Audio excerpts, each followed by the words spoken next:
28 millimeter RPG, believe it or not. My wife says, "You got rid of the beard that made you look bigger." I look skinnier now. So, today on GM Diary, we're going to talk about OGL proofing your game.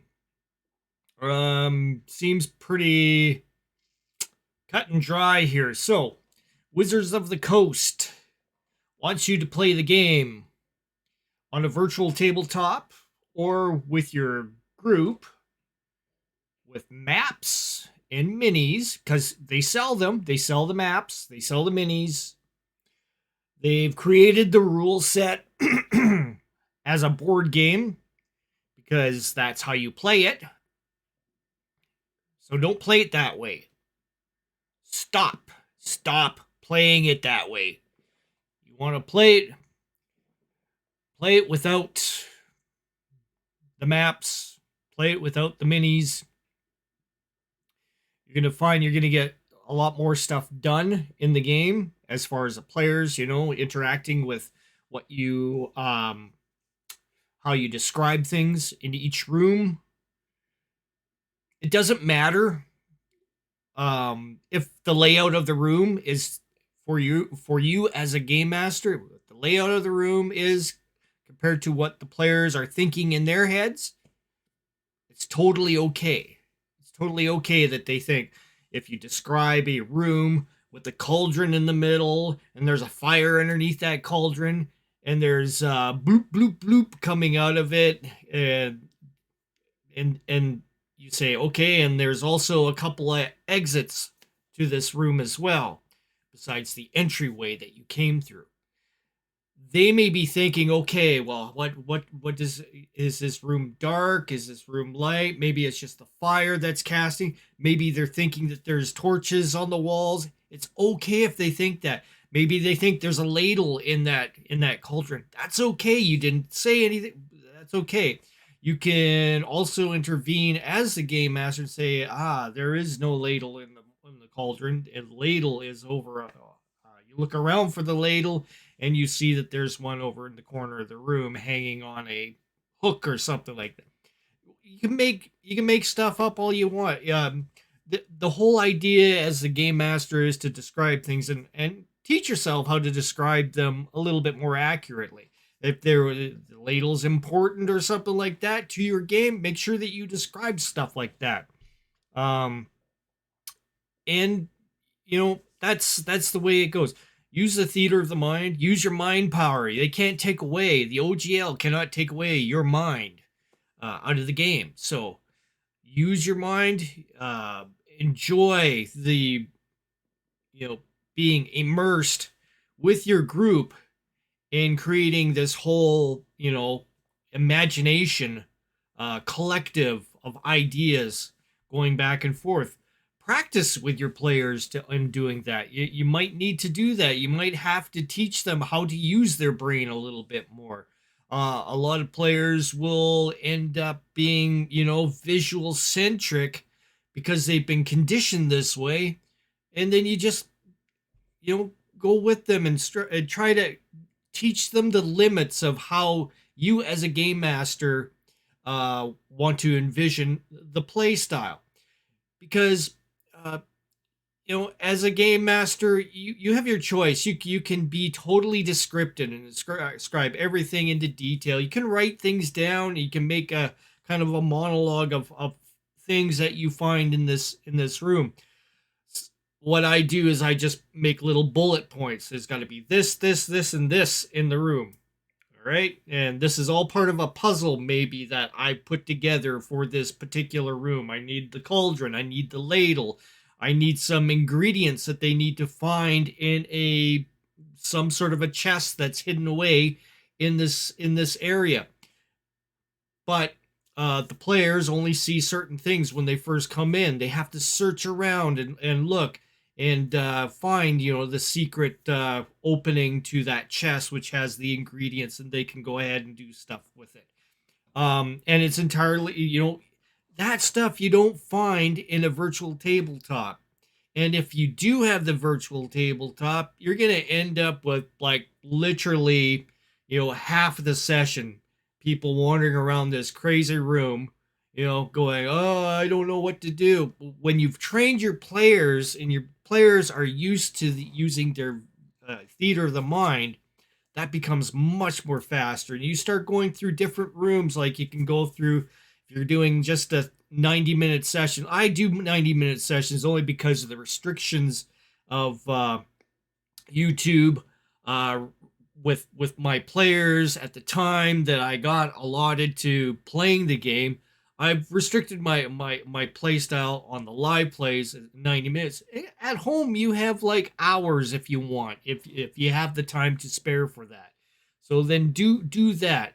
Use the virtual tabletop for just your character sheets and for the dice rollers if you're going to be doing the online virtual tabletop thing. You don't need to be showing maps.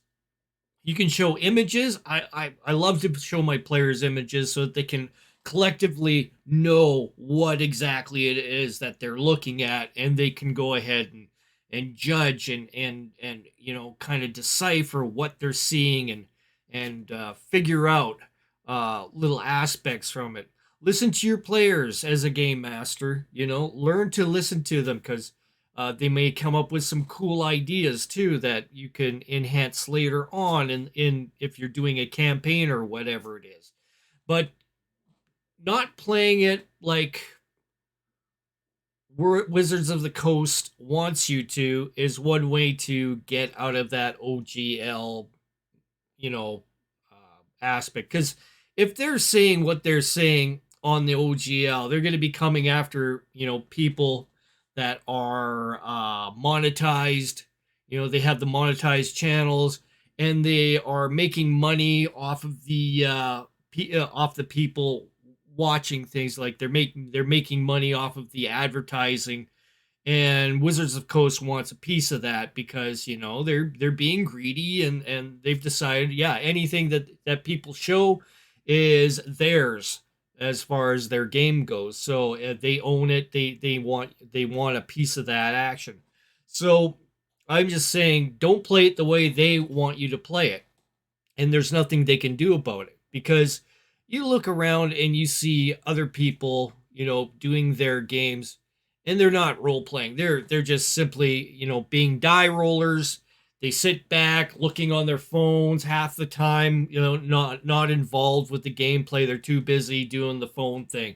And that's a darn right shame right there, is watching games with players like that. And I'm like, throw these guys don't deserve a dungeon master. Send them off to go play Skyrim. Send them off to play the Baldur's Gate or whatever, because that's the only thing that they should be playing. If they have no incentive to be involved in the game, out. Get them out of there. You don't need that crap. You would rather have players that can try to at least use their imagination and get involved with the game. I see a lot of games out there, all the famous guys out there, that you think are doing an awesome job at moving the little tokens, one step at a time, taking 3 hours out of the session just going up a hallway. That's bullshit. So I'm just calling it out. Don't play it like that. That's how Wizards of the Coast wants you to play. They want you to be bound to a virtual tabletop, looking at all the visuals, going ooh and moving. It's crap. Moving tokens is crap.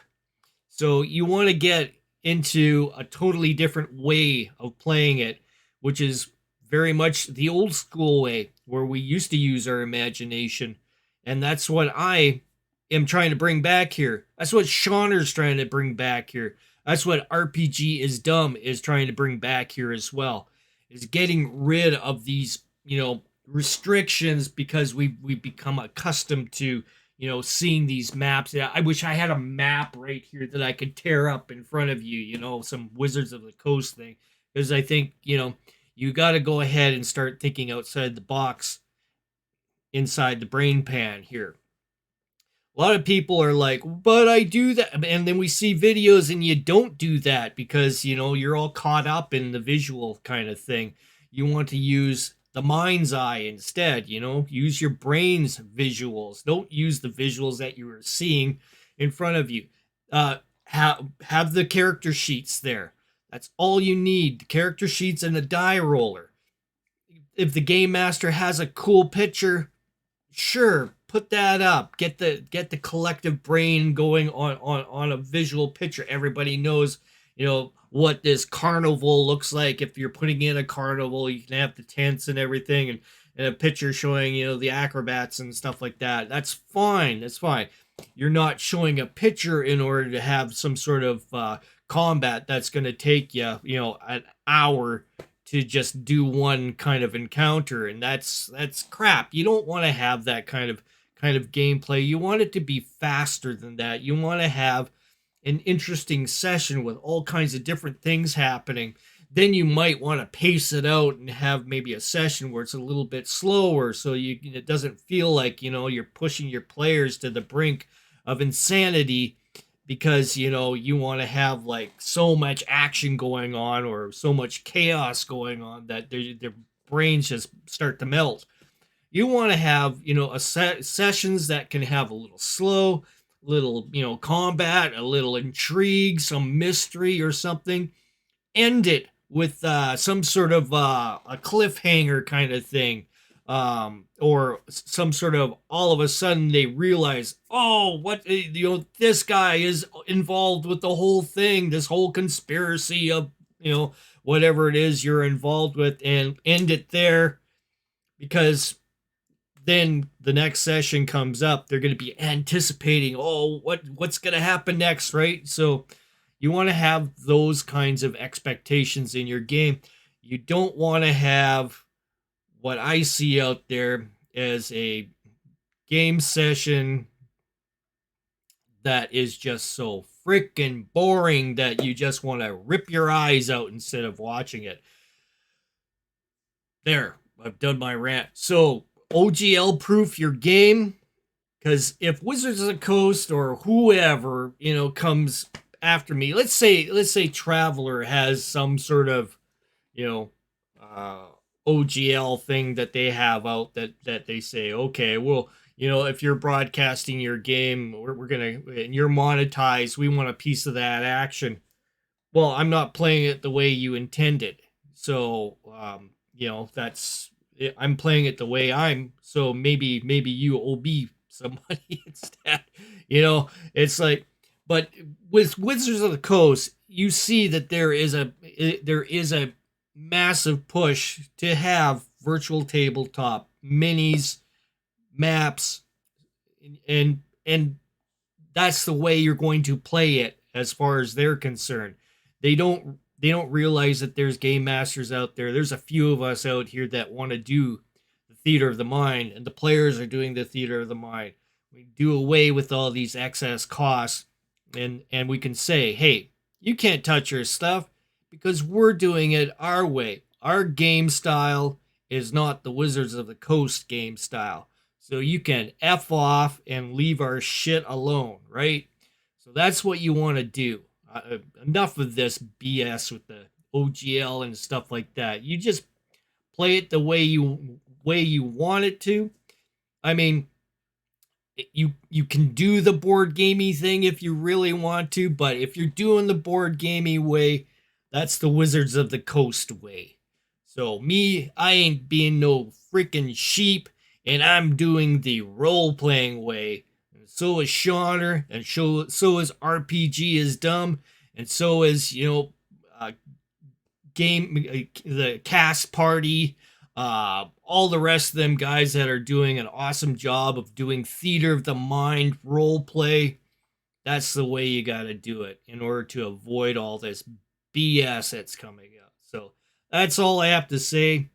If you feel like it, subscribe. If you want to learn something, you want to learn how to role play, you want to see me learn how to role play and learn more, you want to see feedback, and I enjoy feedback. Give me feedback. I'll give you some feedback too, and we'll both learn things together.